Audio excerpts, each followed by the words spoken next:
हरे कृष्णा। श्रीमद् भागवतम। आज हम स्कंध 2 अध्याय 9 श्लोक नंबर 16 से आगे पढ़ेंगे। श्लोक नंबर 16 से पढ़ेंगे हम। उससे पहले हम थोड़ा मंगलाचरण करते हैं। ओम नमो भगवते वासुदेवाय। ओम नमो भगवते वासुदेवाय। ओम नमो भगवते वासुदेवाय।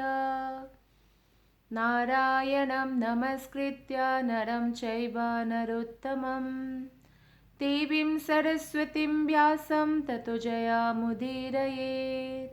नष्टप्रायेषु अभद्रेषु नित्यं भागवत सेवया भगवतीरुत्तमश्लोके भक्तिर्भवति नष्टिके। ग्रंथराज श्रीमद् भागवतम की जय। श्रील प्रभुपाद की जय। गुरु महाराज की जय।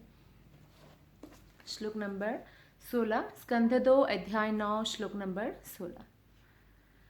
भृत्या प्रसादाभिमुखं दृगासवं प्रसन्नहासारुणलोचनाननं किरीटिनं कुण्डलिनं चतुर्भुजं पीतांशुकं वक्षसि लक्षितं श्रिया। एक बार इस श्लोक को हम फिर से गाएंगे। भृत्या प्रसादाभिमुखं दृगासवं प्रसन्नहासारुणलोचनाननं किरीटिनं कुण्डलिनं चतुर्भुजं पीतांशुकं वक्षसि लक्षितं श्रिया। अनुवाद और तात्पर्य श्रील प्रभुपाद के द्वारा। श्रील प्रभुपाद की जय। अनुवाद। अपने प्रिय दासों की ओर कृपा दृष्टि डालते हुए मादक तथा आकर्षक दृष्टि वाले भगवान अत्यधिक प्रसन्न लगे। उनका मुस्काता मुख मोहक लाल रंग से सुशोभित था। वे पीले वस्त्र पहने थे और कानों में कुंडल तथा सिर में मुकुट धारण किए हुए थे। उनके 4 हाथ थे और उनका वक्षस्थल लक्ष्मी जी की रेखाओं से चिन्हित था। तो इसके पीछे हम थोड़ा पहले बैकग्राउंड को समझ लेते हैं कि इसमें क्या बैकग्राउंड है। तो ब्रह्मा जी ने तपस्या किया। ब्रह्मा जी का जन्म होता है भगवान के नाभि कमल से, और फिर ब्रह्मा जी ने तपस्या किया, और तपस्या करने के बाद भगवान ने उनको दर्शन दिया और अपने धाम वैकुंठ लेकर गए। तो श्री ब्रह्मा ने वैकुंठ लोक में उन श्री भगवान को देखा जो सारे भक्त समुदाय के स्वामी हैं, समस्त यज्ञों के स्वामी हैं। और कैसा देखा ब्रह्मा जी ने कि भगवान ने बहुत सुंदर कृपा भरी करुणामयी दृष्टि अपने भक्तों पर डालते हुए आकर्षक मुस्कान से इतना अधिक सुंदर लग रहे हैं कि जिसकी कोई तुलना नहीं है। वो पीले वस्त्र पहने थे, कानों में कुंडल था, सिर पर मुकुट था, और क्योंकि वैकुंठ जगत में भगवान 4 हाथों वाले हैं और गोलक धाम में भगवान कृष्ण 2 हाथों वाले हैं, तो 4 हाथ थे और वक्षस्थल में लक्ष्मी जी की रेखाओं से चिन्हित था।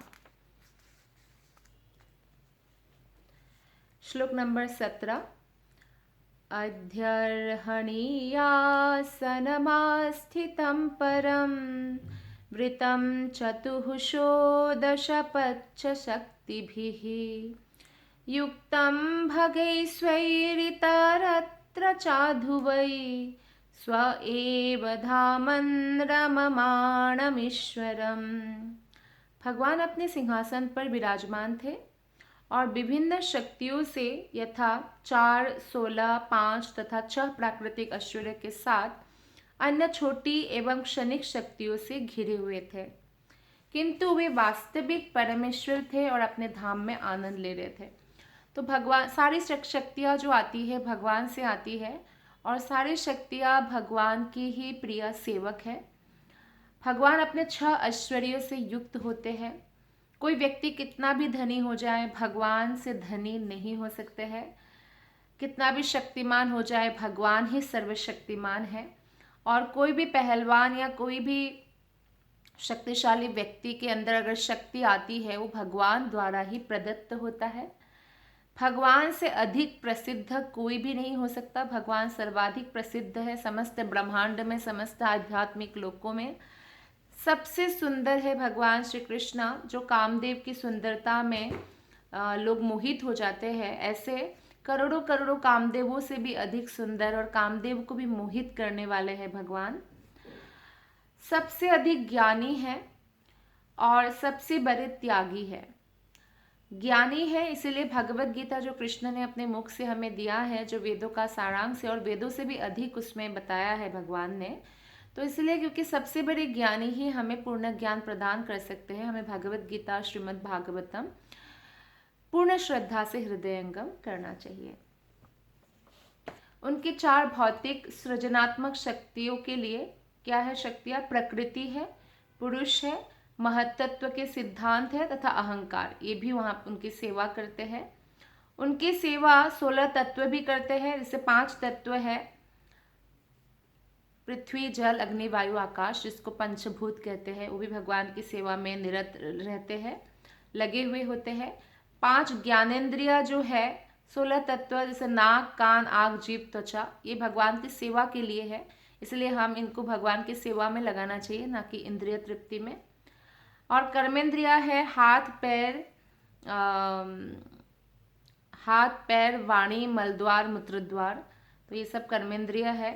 और मन, जो 11 जो इंद्रिय है, कर्मेंद्रिय 5, ज्ञानेंद्रिय 5, उनके जो 11वां इंद्रिय है, राजा है, वो मन है। और 5 ज्ञानेंद्रिय आँख, कान, नाक, जीभ, त्वचा, उसके जो 5 विषय है,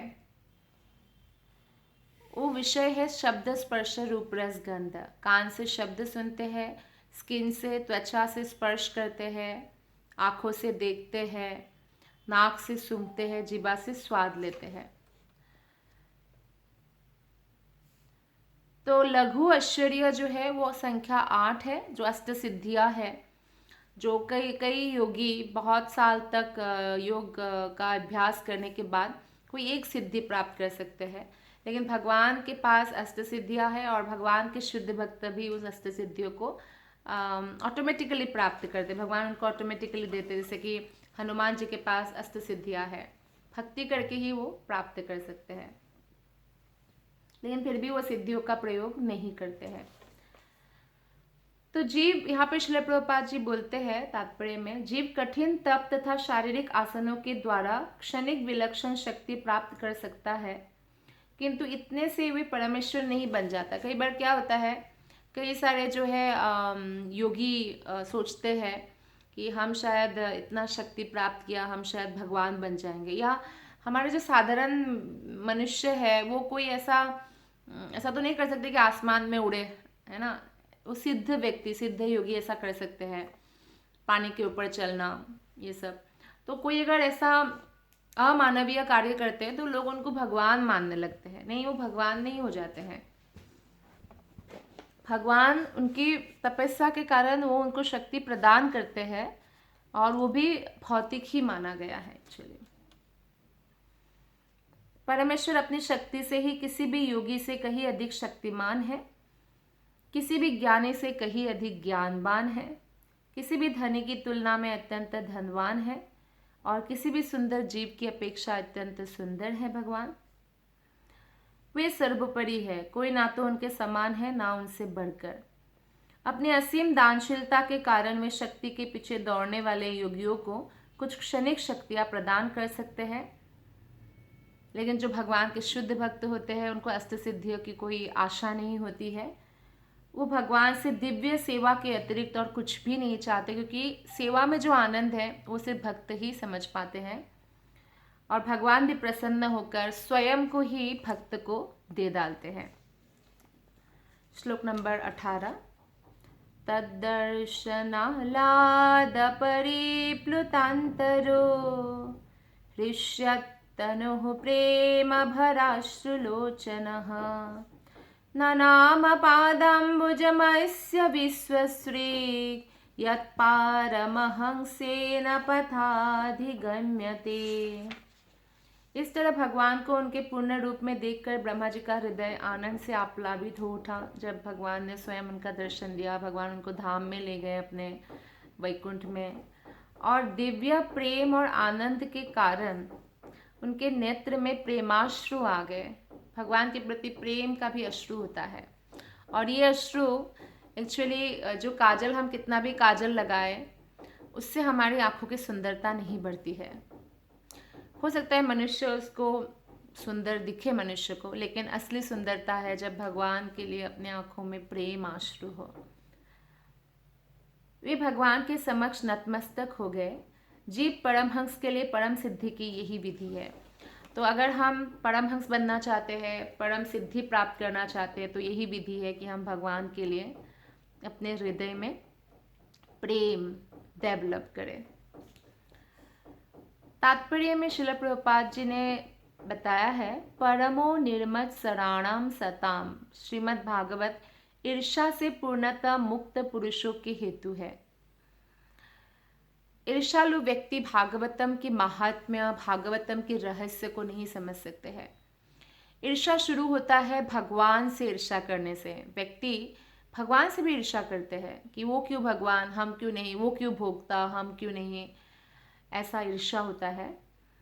तो इसलिए बद्ध जीवन में ईर्ष्या सबसे ऊपर से, अर्थात भगवान से ईर्ष्या रखते हैं, फिर लोगों से ईर्ष्या रखते हैं, और इस तरह से ईर्ष्या की अग्नि से जलता ही रहता है, इस भौतिक संसार में ही रह जाता है। श्रील प्रभुपाद जी बताते हैं, जो बहुत इंपॉर्टेंट है, गोल्डन स्टेटमेंट है, कि दुर्भाग्यवश अपवित्र पृष्ठभूमि वाले व्यक्ति ईश्वर में विश्वास नहीं करते, और हर व्यक्ति बिना किसी योग्यता के ईश्वर बनना चाहता है। ये बात सही है। आप देखिए, इतने लोग आजकल नास्तिक होते जा रहे हैं, वो ईश्वर में विश्वास ही नहीं करना चाहते। कई लोग भगवान से गुस्सा है क्योंकि उनके मन के हिसाब से नहीं हुआ कार्य, तो भगवान को दोष देते हैं, भक्ति नहीं करेंगे। लेकिन इससे हमारा ही नुकसान होता है, क्योंकि हमारे ही कर्मफलों को हम जब भुगतते हैं और फिर हम भक्ति भी नहीं करते हैं, तो और वो और भी बदतर होता जाता है, हमारा दुर्भाग्य। तो इसलिए जब तक हम पवित्रता के साथ रहेंगे, तब तक हम भगवान पर विश्वास नहीं कर सकेंगे। और हम देखते हैं कि हर व्यक्ति योग्यता के बिना या मेहनत किए बिना, तपस्या के बिना ही वो ईश्वर को पाना नहीं, ईश्वर बनना चाहते हैं कि मैं भोक्ता बनूंगा। तो बड़े से बड़ा दार्शनिक भी है, जो फिलोसोफर है, वो भी ईश्वर से तादात्म्य चाहता है। तो इसीलिए क्योंकि वो भगवान के सुंदरता, सुंदर व्यक्तित्व, आकर्षक चरित्र, इसके प्रति आकर्षण नहीं होता है, और कहीं ना कहीं उनके अंदर ईर्ष्यालु मन होता है, तो कभी परमहंस नहीं बन सकते हैं। अतः श्रील प्रभुपाद जी बोलते हैं, जो लोग भक्ति योग में रत है, केवल वही जीवन की परमहंस अवस्था को प्राप्त कर सकते हैं। जो भक्ति योग में नहीं है, अलग अलग योग में है, वो परमहंस कभी भी बन नहीं सकता है। केवल भक्ति योग के बल पर ही कोई वैकुंठ लोक को जा सकते हैं, भगवान के साकार रूप को समझ सकते हैं। भक्ति योग नहीं करेंगे, ध्यान योग, ज्ञान योग में भी रहेंगे, तो भी वो वैकुंठ लोक को प्राप्त करना आसान नहीं है। खासकर जो निराकार ब्रह्म में तादात्म्य चाहते हैं, वो कभी वैकुंठ लोक नहीं जाते हैं, क्योंकि भगवान का साक्षात्कार भक्ति योग के द्वारा ही किया जा सकता है। हाँ, ये हो सकता है कई जन्मों तक वो ज्ञान योग का प्रैक्टिस करे, फिर ध्यान योग का प्रैक्टिस करे, फिर धीरे धीरे वो भक्ति योग तक पहुंच जाते हैं। तो इसलिए हमें ब्रह्मा जी के पद चिन्हों का अनुसरण करना चाहिए, तत्त कर्म प्रवर्तनात्। तो तब हम जो है परमहंस बन सकते हैं। ब्रह्मा जी परमहंस है, और कोई भी व्यक्ति ब्रह्मा जी के बताए हुए राह पर चलकर सिद्धि प्राप्त कर सकते हैं। भगवान श्री चैतन्य महाप्रभु ने, जो स्वयं कृष्ण ही भक्त रूप में 500 साल पहले आए हैं, उन्होंने इस युग में मनुष्य के लिए आत्म साक्षात्कार की इस विधि की संस्तुति की है। चिंतन द्वारा कभी भी किसी को कि मैं चिंतन करता रहूंगा और साक्षात्कार, आत्म साक्षात्कार करूंगा, भगवान का साक्षात्कार करूंगा, वो संभव नहीं है। चिंतन करते करते, चिंतन द्वारा, इसलिए प्रभुपाद जी यहाँ पे हमें एक बहुत बड़ा एडवाइस दे रहे हैं जो करोड़ों मिलियन डॉलर से भी हम नहीं खरीद सकते हैं। इतना अनमोल अनमोल सजेशन है, उपदेश है कि चिंतन द्वारा साक्षात्कार करने का कोई प्रयत्न ना करें।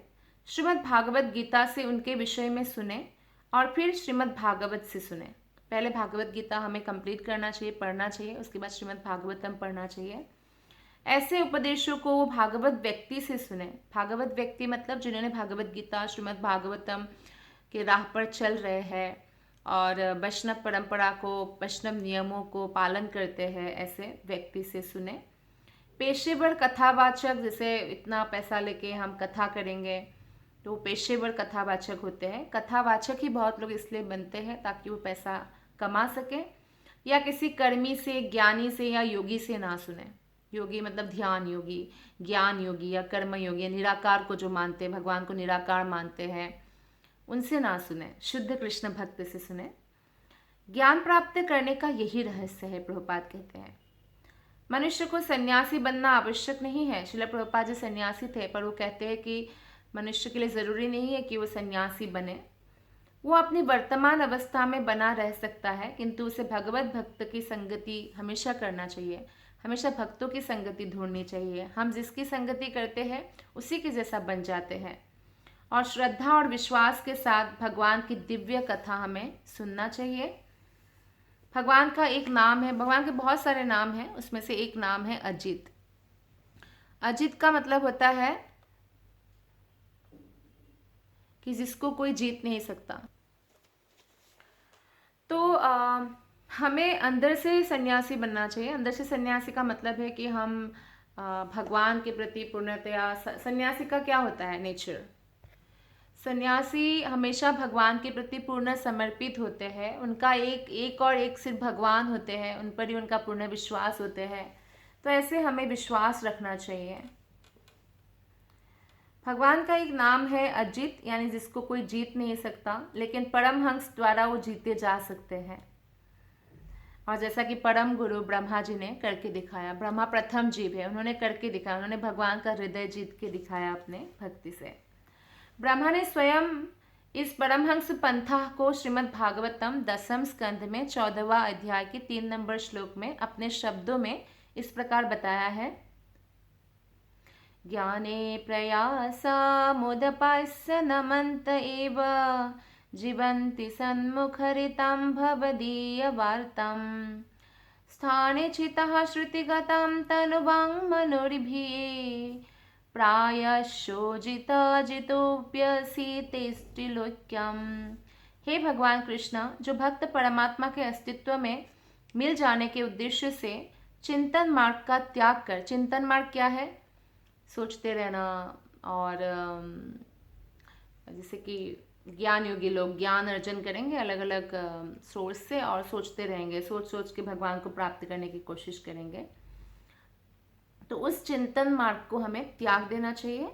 प्रामाणिक साधु या संत से, प्रामाणिक मतलब जो गुरु परंपरा में है, ऐसे संत और साधु से आपकी महिमा तथा लीलाओं का श्रवण करता है और अपने सामाजिक जीवन में वृत्तिपरक कार्य का पालन करता हुआ।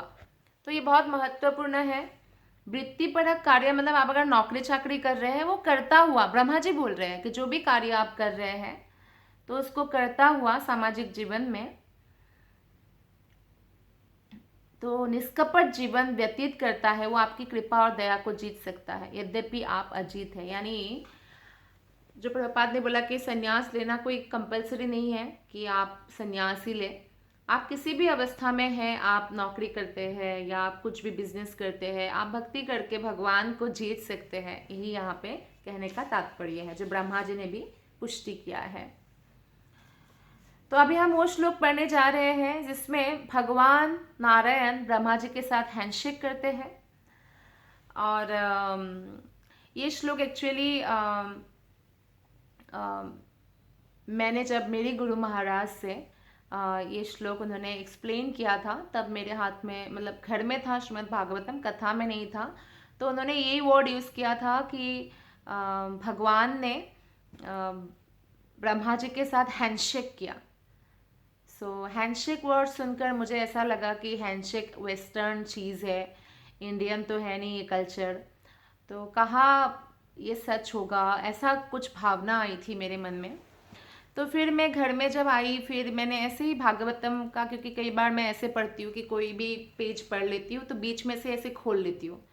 तो बीच में से ऐसे मैंने भागवतम सेकंड कैंतो को खोला, और ये जो श्लोक है स्कंद 2 अध्याय 9 श्लोक नंबर 19, ये श्लोक मेरे सामने खुला, जिसमें साफ साफ लिखा है कि भगवान नारायण ने ब्रह्मा जी को हैंडशेक ही किया था। तो आइए ये महत्वपूर्ण श्लोक पढ़ते हैं। तं प्रीयमाणं समुपस्थितं कविं प्रजाविसर्गे निजशासनार्हणम्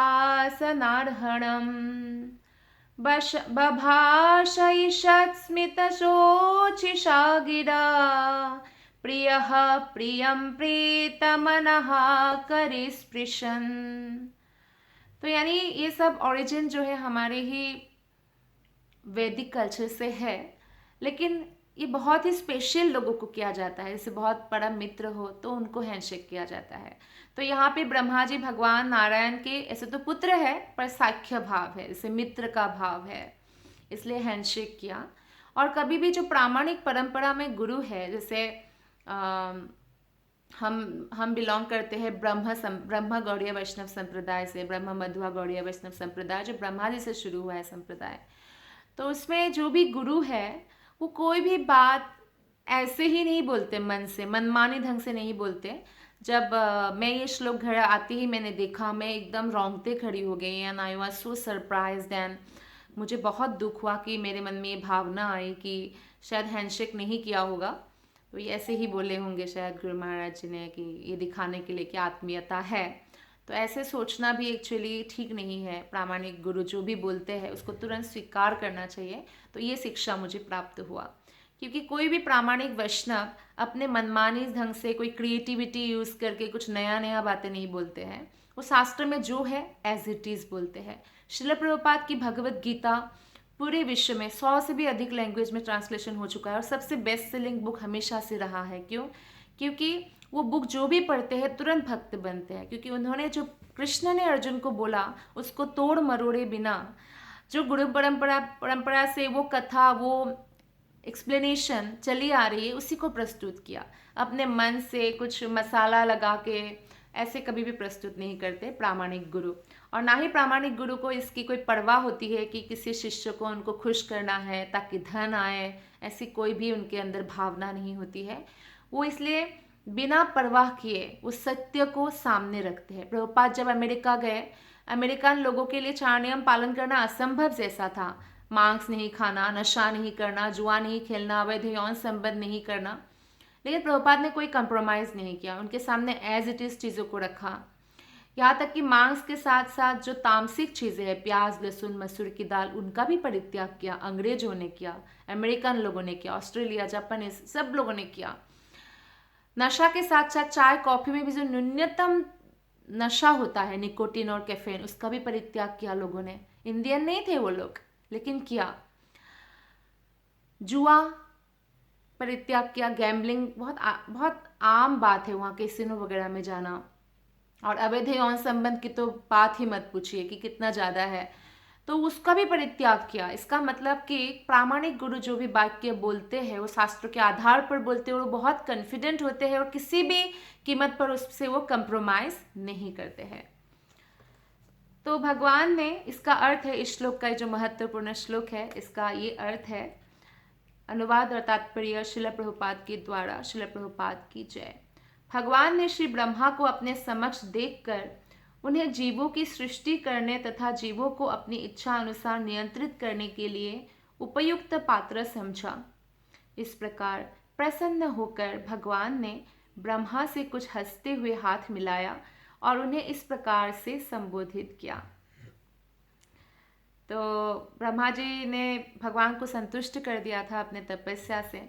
तो भगवान इसलिए अब ब्रह्मा जी को भगवान निर्देश देंगे, क्योंकि जो भगवान के आज्ञा का पालन करते हैं भगवान उन्हीं को निर्देश देते हैं, हृदय से उनको प्रेरणा देते हैं कि किस राह पर चलना है। तो भगवान ने ब्रह्मा जी के साथ हैंडशेक किया, हाथ मिलाया और हंसते हुए इस तरह से कहा, जो नेक्स्ट श्लोक में कहेंगे। तात्पर्य में श्रील प्रभुपाद जी बताते हैं कि भगवान ब्रह्मा जी को वैदिक ज्ञान का उपदेश देते हैं, जिससे इस ज्ञान का प्रसार बद्ध जीवों तक हो सके। तो भगवान से ही ब्रह्मा जी को डायरेक्ट वेदों का ज्ञान मिला, ताकि ब्रह्मा जी, क्योंकि ब्रह्मांड के राजा हैं और बाकी हम लोग उनके प्रजा है एक्चुअली, ताकि हमारे उद्धार का वो कारण बन सके। इसलिए बद्ध जीवों के उद्धार का महान उत्तरदायित्व तो ब्रह्मा जी पर है, इसलिए भगवान को वो अत्यंत प्रिय है। जो भी ये उत्तरदायित्व लेते हैं कि हम जो है, क्योंकि ब्रह्मा जी राजा है पूरे ब्रह्मांड के, तो वो बहुत बड़ी रिस्पॉन्सिबिलिटी उन्होंने लिया कि मुझे समस्त जीवों के उद्धार के लिए कुछ कार्य करना है। तो ऐसे जो व्यक्ति सोचते हैं भगवान के, वो बहुत प्रिय बन जाते हैं। तो भगवान के कौन सबसे अधिक प्रिय है? ये श्रीमद् भागवत गीता के लास्ट चैप्टर, 18वां चैप्टर, जिसमें भागवत गीता का पूरा सारांश भगवान फिर से अर्जुन को बताते हैं, वो वाले अध्याय में 68 और 69 श्लोका में क्लियरली मेंशन्ड है। 68 श्लोका 18 अध्याय भागवत गीता का इस प्रकार है। य इदं परमं गुह्यं मद्भक्ति स्वभिधास्यति भक्तिं मयि परं कृत्वा मामे वेश्यत्य संशयः। जो व्यक्ति भक्तों को यह परम रहस्य बताता है, कौन सा रहस्य? भगवान के बारे में जो भगवत गीता में लिखा है, भागवतम में लिखा है, ये रहस्य जो भक्तों को बताता है, वो शुद्ध भक्ति को प्राप्त करेगा और अंत में वो मेरे पास वापस आएगा। आइए अब देखते हैं भगवत गीता के 18वें अध्याय के नेक्स्ट श्लोका में, 69 श्लोका में कृष्ण क्या कहते हैं। न च तस्मान् मनुष्येषु कच्छिन्मे प्रियकृत्तमः भविता न च मे तस्मादन्यः प्रियतरो भुवि भविता न च मे तस्मात् अन्यः प्रियतरो भुवि। मनुष्य में सबसे अधिक प्रिय वही है जो प्रचार करता है, और ना ही उससे अधिक प्रिय कभी मुझे कोई था और ना ही होगा। इस संसार में उसकी अपेक्षा कोई अन्य सेवक ना तो मुझे अधिक प्रिय है, ना कभी होगा। तो ब्रह्मा जी क्यों कृष्ण के इतना अधिक प्रिय है भगवान के? क्योंकि वो वैदिक ज्ञान हमें प्रदान करते। उन्होंने इतना नहीं कि सृष्टि के लिए बस उन्होंने रिस्पॉन्सिबिलिटी ले लिया, वो शक्ति प्राप्त किया, बस सृष्टि करते हैं, ऐसा नहीं है। उन्होंने अपना दल बनाया, अपना परंपरा चालू किया, और उन्होंने इस तरह से जो है जैसे ब्रह्मा जी से नारद मुनि, नारद से व्यास देव, ऐसे परंपरा चली आ रही है श्रील प्रभुपाद तक, और श्रील प्रभुपाद से फिर उनके शिष्यगण, शिष्यगणों से हम तक। तो ऐसे परंपरा उन्होंने चलाया।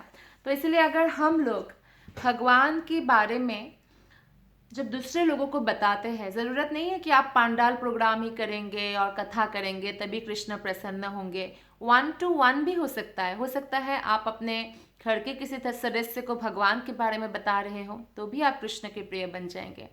1-to-1 preaching is very effective. हो सकता है आप किसी अपने फ्रेंड को बता रहे हैं, किसी रिलेटिव्स को बता रहे हैं जो श्रद्धालु है। ऑब्वियसली श्रद्धालु को बताना चाहिए, क्योंकि जो अश्रद्धालु है वो आपके साथ तर्क वितर्क करेंगे, फिर आपका दिमाग भी गर्म हो जाएगा। जब हम भक्ति में बहुत परिपक्व नहीं होते, फिर हमारा विश्वास भी शेकिंग हो जाता है। तो इसलिए हमें ये जो भगवतम और श्रीमद् भागवत गीता का उपदेश है जो हम सुनते हैं, हम दूसरों के साथ शेयर कर सकते हैं, श्रद्धालुओं के साथ। श्री ब्रह्मा भी अपने कर्तव्यों को भली भांति निभाते हैं। वे न केवल जीवात्माओं को उत्पन्न करते हैं, वरन पतित जीवों के उद्धार के लिए हमेशा अपने दलों को चारों ओर फैला देते हैं। यह दल ब्रह्म संप्रदाय कहा गया है। श्रील प्रभुपाद ने 5000 शिष्यों को दीक्षा दिया, उसके अलावा भी उनके कितने ही शिष्य थे।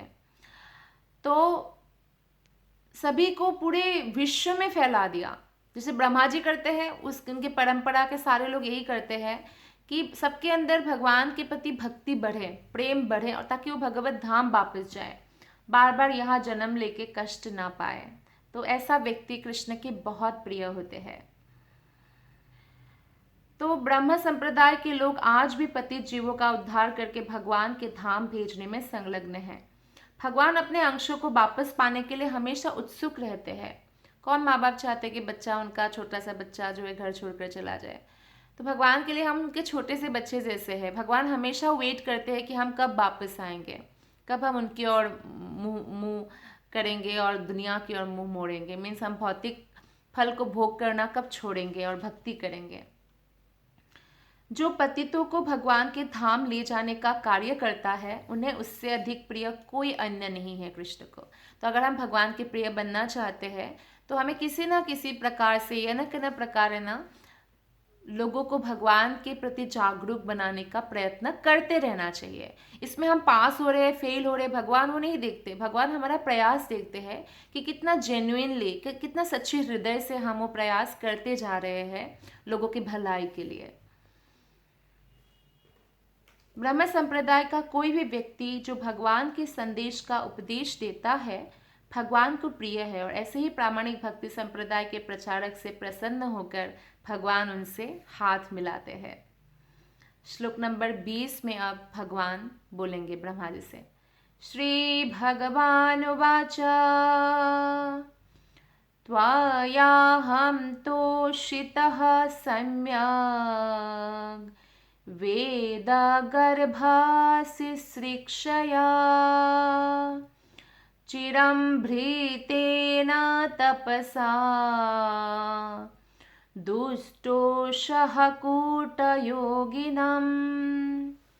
अनुवाद और तात्पर्य श्रील प्रभुपाद के द्वारा, श्रील प्रभुपाद की जय। अनुवाद। सुंदर भगवान ने ब्रह्मा को संबोधित किया। हे वेदों के संतृप्त ब्रह्मा, सृष्टि की इच्छा से की गई तुम्हारी दीर्घकालीन तपस्या से मैं अत्यंत प्रसन्न हूँ। मैं छद्म योगियों से बहुत ही मुश्किल से प्रसन्न हो पाता हूँ। यानी छद्म योगी से भगवान प्रसन्न नहीं होते, लेकिन जो निष्कपट भाव से भगवान की भक्ति करते हैं उनसे प्रसन्न होते हैं। जैसे ब्रह्मा जी पर अभी भगवान प्रसन्न है। तपस्या दो प्रकार की होती है। एक तो इंद्रिय तृप्ति के लिए, जैसे आप अपने लिए धन कमाने के लिए बहुत बिजनेस में मेहनत कर रहे हैं तो ये इंद्रिय तृप्ति के लिए तपस्या हुआ।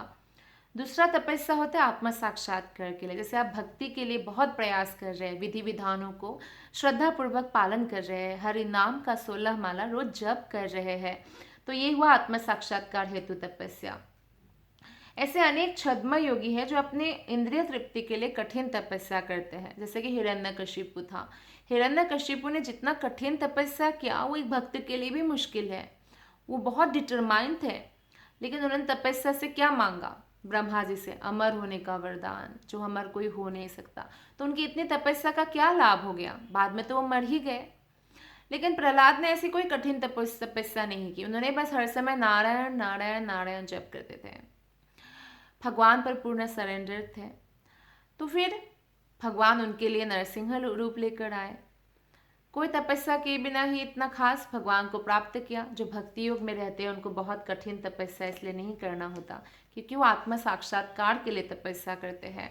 और भौतिकतावादी व्यक्ति कितना तपस्या करते हैं, कितना तपस्या मीन्स शरीर और मन को तपाकर मेहनत करना। तो इंद्रिय तृप्ति लाभ भी करते हैं, कई बार उनकी इच्छा से नहीं भी होता है तो फ्रस्ट्रेटेड हो जाते हैं और अंत में मृत्यु को प्राप्त करते हैं। भगवान चाहते हैं कि उनके सारे अंश, जितने भी अंश हैं, जो भी जीवात्माएं हैं, भगवान के धाम पहुंचकर शाश्वत जीवन और आनंद भोगें। और सारी भौतिक सृष्टि की रचना इसी उद्देश्य से की गई है। ब्रह्मा ने इसी उद्देश्य के लिए अर्थात सृष्टि क्रम को नियमित करने के लिए तपस्या की। सृष्टि क्रम, ऐसा नहीं कि ब्रह्मा जी जो है जीवात्मा की सृष्टि करते हैं। आत्मा की सृष्टि ब्रह्मा नहीं करते। आत्मा तो भगवान के अंश है, उनका ना जन्म है ना मृत्यु है। ब्रह्मा जी आत्मा के कर्मों के हिसाब से उनको शरीर प्रदान करते हैं। किसी का कर्म अगर मनुष्य बनने का तो मनुष्य शरीर, देवता बनने का है तो देवता का शरीर, कुत्ता बनने का है तो कुत्ता का, बिल्ली का, ऐसा शरीर प्रदान करते हैं ताकि क्रम नियमित हो जाए। जैसे 84 लाख योनि भटक भटक के एटलीस्ट वो भक्ति में आए, मनुष्य योनि प्राप्त करे।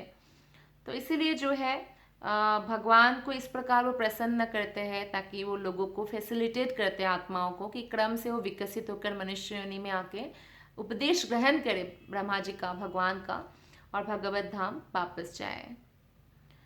इसलिए भगवान उनसे इतने प्रसन्न हुए और ब्रह्मा जी को वैदिक ज्ञान से पूरित कर दिया। जब भगवान हम पर प्रसन्न होते हैं तो हम हमें वैदिक ज्ञान से पूरित कर देते हैं। इसलिए संस्कृत में विदग्ध पंडित बनने की ज़रूरत नहीं है।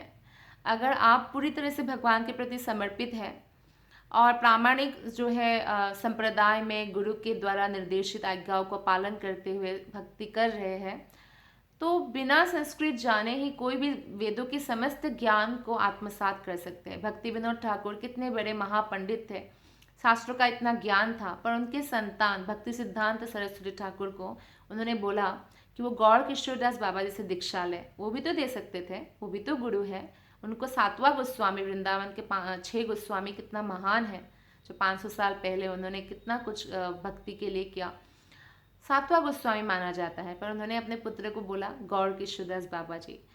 वो लोग इतने पढ़े लिखे थे, पर गौड़ किशोरदास बाबा जी तो अनपढ़ थे, पर उनके अंदर समस्त वैदिक ज्ञान का भंडार था। वो शुद्ध, पूर्ण शुद्ध भक्त थे, तो इसीलिए बोला। तो यानी भौतिक पढ़ाई लिखाई से कोई लेना देना नहीं है भक्ति का। भक्ति के लिए हमें पूर्ण समर्पण चाहिए, और भगवान क्या करते हैं फिर सारे वैदिक ज्ञान हमारे हृदय में प्रकाशित कर देते हैं। तो जो भी वैदिक ज्ञान का उपयोग भगवान की सेवा के लिए नहीं करते, उसको क्या बोला जाता है? कुट योगी। तो उनका जीवन, इसलिए अपना जीवन वो इस तरह से विनष्ट कर देते हैं जब भगवान का दिया हुआ ज्ञान का उपयोग वो भक्ति के लिए नहीं करते। श्लोक नंबर 21।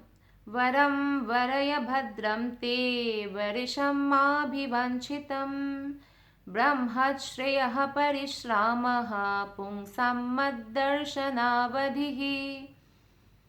भगवान कहते हैं ब्रह्मा से, तुम्हारा कल्याण हो ब्रह्मा, तुम मुझसे जो चाहो मांग सकते हो, क्योंकि मैं समस्त वरों का देने वाला हूँ। तुम्हें ज्ञात हो कि सारी तपस्या के फलस्वरूप जो अंतिम वर प्राप्त होता है वो मेरा दर्शन है। तो भगवान ने एक प्रकार से ब्रह्मा जी को बता दिया है कि आपको मैंने ऑलरेडी मेरा दर्शन दिया है, तो तुम्हारा कल्याण, जो भगवान बोल रहे कल्याण भगवान कर चुके हैं। क्योंकि भगवान बोलते हैं कि समस्त तपस्या का जो फलस्वरूप अंतिम यानी श्रेष्ठतम वर है वो है भगवान का दर्शन। वो जो दर्शन ब्रह्मा जी को ऑलरेडी प्राप्त हो चुका था। तो भगवान इतने प्रसन्न है, जब प्रसन्न होते हैं तो भगवान वो अंतिम वरदान भी हमें प्रदान करते हैं। तो इसलिए निर्विशेष ब्रह्म यानी निराकार जो ब्रह्म ज्योति है या परमात्मा का साक्षात्कार परम साक्षात्कार नहीं है। परम साक्षात्कार तब है जब हम भगवान को प्राप्त करते हैं, भगवान की साक्षात्कार या दर्शन प्राप्त करते हैं। श्लोक नंबर 22। मनीषितानुभावोऽयं मम लोकावलोकनं यदुपश्रुत्य रहसि चकर्था परमं तपः। सर्वोच्च सिद्धिमयी पटुता है मेरे धाम का साक्षात दर्शन, और यह दर्शन तुम्हें मेरे आदेश के अनुसार कठिन तपस्या के प्रति तुम्हारी विनम्र प्रवृत्ति के कारण संभव हो सका। कठिन तपस्या, आज्ञा का पालन करना कठिन तपस्या है। जब आप भक्ति में होते हैं और आप प्रामाणिक गुरु की आज्ञा का पालन करते हैं तो ये कठिन तपस्या है। मन कई बार नहीं मानेगा, लेकिन फिर भी हम मन को तपाकर, शरीर को तपाकर जब सेवा करते हैं, साधु गुरु शास्त्र की जब सेवा करते हैं, कृष्ण की सेवा करते हैं, तो वो कठिन तपस्या है। तो सर्वोच्च सिद्धि क्या है? भगवान इसमें कहते हैं कि भगवान के धाम का दर्शन, तो जो ब्रह्मा को ऑलरेडी मिल चुकी है। भगवत गीता में भगवान कृष्ण कहते हैं कि मेरा ही ध्यान धरो, मेरे भक्त बनो, मेरी ही पूजा करो और मेरे समक्ष नतमस्तक हो, झुको। ऐसा करने से निश्चय ही मनुष्य भगवान के धाम को प्राप्त करता है। अन्य स्थानों में भी इसी तरह कहा गया है, शास्त्रों में ऐसे ही कहा गया है कि भगवान बोलते हैं कि मेरे शरण में आओ। क्यों बोलते हैं? माता पिता बच्चों को क्यों बोलते हैं हमारी बात मानो? क्योंकि वो बच्चों की भलाई के लिए बोलते हैं। तो भगवान अगर ऐसा बोल रहे हैं, वो हमारी भलाई के लिए बोल रहे हैं, ताकि हम इस भौतिक संसार से मुक्त हो जाए। भगवान ऐसे भक्त को समस्त सुरक्षा प्रदान करते हैं। तो अगर सर्वोच्च सिद्धि अवस्था प्राप्त करना है तो ये वो सीक्रेट की है, गुप्त मंत्र है, श्री ब्रह्मा ने इन्हीं नियमों का बिना किसी श्रेष्ठता का विचार किए पालन किया, जिससे उन्हें भगवान के धाम को सारी सामग्री के साथ देखने का सुअवसर प्राप्त हो सका। यानी जब हम अहंकार के साथ कोई कार्य करते हैं तो वो फलीभूत नहीं होता, विनम्रता से करना चाहिए, तो वो उसका फल हमें बहुत बड़ा मिलता है। तो अभी हम वो श्लोक पढ़ने जा रहे हैं जिसमें हमें स्पष्ट पता चलेगा कि ब्रह्मा को तपस्या का आदेश स्वयं भगवान ने ही दिया था। श्लोक नंबर 23। प्रत्यादिष्टं मया तत्र त्वयि कर्म विमोहिते तपो मे हृदयं साक्षात् आत्माहं तपसो नघा। हे निष्पाप ब्रह्मा, तुम्हें ज्ञात हो कि जब तुम अपने कर्तव्य के प्रति मोहग्रस्त हो रहे थे तो सबसे पहले मैंने ही तुम्हें तपस्या करने का आदेश दिया था। ऐसी तपस्या ही मेरा हृदय और मेरी आत्मा है, अतः तपस्या मुझसे अभिन्न है। तो भगवान कहते हैं कि जब तुमको कुछ पता नहीं चल रहा था कि तुम्हारा जन्म कहाँ से हुआ है और तुम मोहग्रस्त थे, तो हे ब्रह्मा, मैंने ही तपस्या करने के लिए तुम्हें आदेश दिया था। क्योंकि ऐसी तपस्या जो भगवान को प्राप्त करने के लिए जो तपस्या है वो भगवान का हृदय है, भगवान का प्राण है, ऐसे भगवान कह रहे हैं। अर्थात भगवान को कितना प्रिय है जब भक्त तपस्या करते हैं, क्योंकि तपस्या भगवान से अभिन्न है। इसलिए हमारे शास्त्र में कहा गया है, आराधितो यदि हरि तपसा तत किम, न आराधितो यदि हरि तपसा तत किम। अगर आप हरि की आराधना करते हो तो तपस्या, और तपस्या की क्या जरूरत है, वही सर्वश्रेष्ठ तपस्या है। लेकिन अगर आप हरि की आराधना नहीं कर रहे हो तो तपस्या की क्या जरूरत है, यूजलेस है। आत्मा तृप्ति के लिए या इंद्रिय तृप्ति के लिए जो तपस्या है उसको यूजलेस बताया है शास्त्र में। जिस तपस्या से भगवान का साक्षात्कार किया जा सकता है वो भगवत भक्ति के अतिरिक्त कुछ भी नहीं है। भगवान का साक्षात्कार करना है तो भक्ति करना होगा। भक्ति का एक लाइन में डेफिनेशन है, कृष्ण की प्रेम पूर्वक सेवा। क्योंकि केवल दिव्य प्रेमपूर्ण भक्ति भाव से ही भगवान तक पहुंचा जा सकता है। ऐसी तपस्या भगवान की अंतरंगा शक्ति होती है और उनसे अभिन्न होती है। ऐसे अंतरंगा शक्ति के कार्य भौतिक सुख से विरक्ति होने पर प्रकट होते हैं। भक्त लोग भक्ति करते हैं, स्वतः भौतिक सुख से विरक्त हो जाते हैं। इसके लिए उनको बहुत ज़्यादा प्रयास करने की भी आवश्यकता नहीं है, थोड़ा बहुत प्रयास से ही हो जाता है। और यही विरक्ति पूर्ण ज्ञान का प्रतिफल है। जिसे भगवान की संगति के दिव्य आनंद का पता नहीं है कि कितना आनंद है भगवान की डायरेक्ट संगति। लोग बड़े बड़े लोगों के साथ अपॉइंटमेंट मिलने के लिए तरसते हैं, बड़े बड़े बिजनेसमैन के साथ मिलना चाहते हैं, मंत्री के साथ मिलना चाहते हैं, उनमें उनको आनंद मिलता है। फ़ोटो खींचते हैं, फेसबुक में अपलोड करते हैं, एक्टर एक्ट्रेस के साथ फ़ोटो खींचते हैं।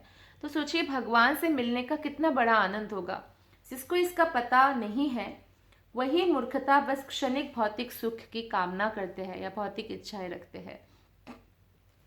चैतन्य चरितामृत में कहा गया है कि यदि कोई सचमुच भगवान के दर्शन करना चाहता है और उसके साथ साथ भौतिक सुख का भी भोग करना चाहते हैं तो उसको मूर्ख समझना चाहिए।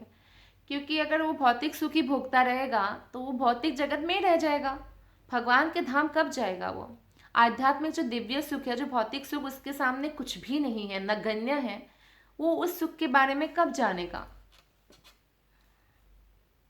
तो कई बार जब भक्त ऐसा करते हैं कि वो भौतिक चीज़ों को, भौतिक आसक्ति को त्याग ही नहीं पाते हैं, और लेकिन भगवान उन पर कृपा करते हैं। जो लायक है उनसे भगवान कुछ नहीं छीनते, जो भक्ति करते हैं अच्छे से। लेकिन जो भक्ति नहीं करते और एक भौतिक आसक्ति उनकी बाधा है तो वो भौतिक सुख को छीन लेते हैं। तो छीनने से क्या होता है, उन पर छीनकर कृपा करते हैं। इसलिए लोग बोलते हैं ना, हरि हरण कर लिया। ऐसा नहीं है।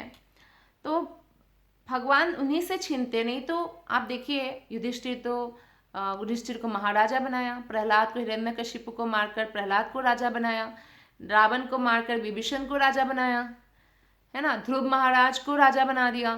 तो उनसे क्यों नहीं छीना? उनको तो वैकुंठ जगत दे दिया। तो इसलिए जब हम भक्ति में एक प्रकार से नालायकी करते हैं तो सारी भौतिक संपत्ति छीनकर हमें भगवान कृतार्थ करते हैं। क्योंकि भौतिक जगत के जो कुटुंब है, मित्र है, वो हमारे साथ तब तक रहते हैं जब तक हमारे पास धन होता है। तभी सम्मान मिलेगा कि आपका अपना घर है, क्या उनके पास गाड़ी है, क्या उनके पास बैंक बैलेंस है, क्या लाइफस्टाइल है, पद है, समाज में कौन सा पद है, तभी आपको रिलेटिव्स या बंधु बांधव जो है सम्मान देते हैं। तो फिर क्या होता है, जब उनका कुछ छिन जाता है तो भगवत कृपा से बाध्य होकर तपस्या करते हैं और फिर शुद्ध भक्ति प्राप्त करते हैं। तो अतः भगवत भक्ति में शुद्धि प्राप्त करने के लिए तपस्या बहुत आवश्यक है। चाहे इच्छा से, अपने इच्छा से करे तो लायक है, बहुत लायक है, और अनिच्छा से करे क्योंकि छिन गया, आप कुछ भी नहीं रहा, भक्ति ही करना है, दोनों ही बहुत अच्छी है। क्योंकि भगवान के लिए तपस्या करने के लिए ही तो मनुष्य जीवन हमें प्राप्त हुआ है। नेक्स्ट जो लास्ट स्टैंजा है तात्पर्य का, श्रील प्रभुपाद जी बहुत ही महत्वपूर्ण बात बोलते हैं। किंतु समस्त पापों से पूर्णतया मुक्त हुए बिना भक्त तपस्या में संलग्न नहीं हो सकता। इतना आसान नहीं है। भगवान भी भगवत गीता में कहते हैं कि वही व्यक्ति भगवान की पूजा में रत हो सकता है जो समस्त पापों से मुक्त हो। तो ब्रह्मा जी निष्पाप थे, तो जब तक पापों से युक्त रहते हैं व्यक्ति को तपस्या में मन नहीं लगता है। तो ब्रह्मा जी निष्पाप थे और भगवान ने जब तप यानी तपस्या करने का आदेश प्रदान किया, तो भगवान के आदेशों को श्रद्धापूर्वक उन्होंने स्वीकार किया और तपस्या करने लग गए, जिससे प्रसन्न होकर भगवान ने उन्हें, ब्रह्मा जी को, वांछित फल प्रदान किया। अतः प्रेम तथा तपस्या दोनों की मेल से भगवान प्रसन्न होते हैं और उनकी पूर्ण कृपा प्राप्त की जा सकती है, और वे निष्पाप का निर्देशन करते हैं और उसे जीवन के परम सिद्धि प्रदान करते हैं। तो यही आज की कथा का सारांश है कि हमें तपस्या करना चाहिए और तपस्या के द्वारा भगवान संतुष्ट होते हैं। भक्ति योग में तपस्या करना चाहिए, ये बहुत इम्पोर्टेंट है। आप सबका बहुत बहुत धन्यवाद। हरे कृष्णा।